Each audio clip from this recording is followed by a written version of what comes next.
qui a duré 3 ans. C'était un projet extrêmement important parce que, comme vous le savez, la formation est extrêmement importante dans la qualité, dans la recherche de la qualité du personnel. Parce que pour faire un programme de santé, pour faire une offre de santé de qualité, il faut certes des infrastructures, il faut des moyens logistiques, mais il faut surtout des ressources humaines de qualité. Et dans le cadre des soins de santé primaires, dans le cadre de l'intervention des sages-femmes et infirmiers, il est important de chercher toujours à améliorer leurs capacités, à améliorer leurs compétences. Maintenant, à ce niveau, les structures de formation, au niveau national, au niveau régional, au niveau de l'État comme au niveau du secteur privé, font des efforts pour améliorer la formation académique. Mais cette formation ne saurait être complète si elle n'est pas accompagnée d'une phase pratique. La phase pratique devrait même prendre le dessus. On devrait savoir travailler dès la fin de la formation. Un agent de santé qui sort d'une école de formation devrait être à même immédiatement d'être opérationnel. C'est dans ce sens que le projet Axis, pendant 3 ans, a essayé d'apporter une amélioration de ce qui existait déjà en termes d'outils, mais également d'élaborer de nouveaux outils qui ont permis véritablement de faciliter la formation, d'articuler ce qui se passe au niveau académique dans les écoles, mais également dans les structures où le stage se déroule. C'est en ce sens que c'était extrêmement important de venir pour saluer la coopération, la belle coopération entre le gouvernement du Japon et le gouvernement du Sénégal. De saluer aussi ce travail important, harmonieux qu'il y a eu entre les experts japonais et les agents du ministère de la Santé et de l'Action sociale, mais également les agents de santé de façon générale, parce que même le privé est représenté et le privé joue un rôle important dans la formation. C'était ça un peu le... Pendant 3 ans, qui est ciblé dans la région de Dakar et Thiès. L'objectif de notre projet de Axis, c'est à travers notre projet, et le projet a élaboré les documents administratifs et pédagogiques.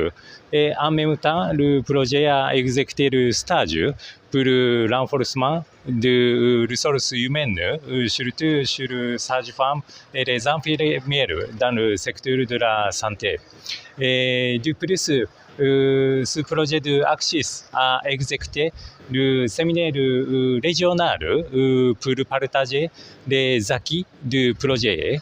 Le projet a invité 11 pays voisins du pays d'Afrique francophone. Donc, nous comprenons que le projet de Axis a contribué non seulement au renforcement du développement des ressources humaines de la santé au Sénégal, mais aussi ce projet a contribué pour le développement du système de ressources humaines d'autres pays d'Afrique francophone. Ce projet va terminer mai 2025, mais sur la base des acquis de Axis. J'espère que ce acquis de Axis va contribuer pour le renforcement du développement des ressources humaines dans le secteur du Sénégal, au Sénégal, avec le ministère de la Santé et n'est-ce pas, et d'enseignement pour aider un peu les étudiants, mais aussi les formateurs. Et en même temps aussi, ils ont permis de former des formateurs qui sont dans les écoles de formation, comme aussi dans les centres de formation. Mais c'était un projet pilote qui concernait un peu les 2 régions, donc Dakar et Thiès, qui, comme vous le savez aussi, concentrent la plupart des écoles de formation en santé. Donc il fallait partir de ces 2 régions-là et à partir des résultats maintenant voir comment les disséminer à travers toute l'étendue du territoire.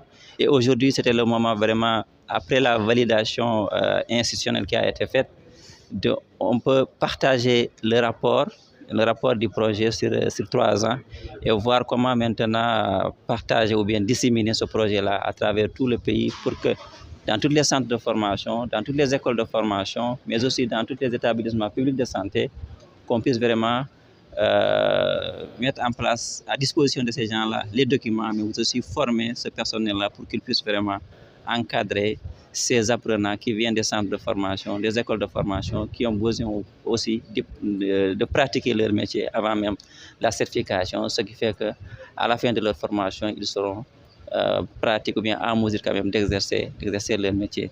C'est tout le sens vraiment de cet atelier et nous remercions vraiment le gouvernement japonais, nous remercions aussi la JICA pour vraiment son engagement et son investissement pour aider un peu à ce que le Sénégal puisse avoir un système de santé de qualité avec un personnel vraiment qualifié et qui est prêt à relever les défis au niveau des centres de formation, mais aussi des établissements ou bien des hôpitaux et des centres et postes de santé.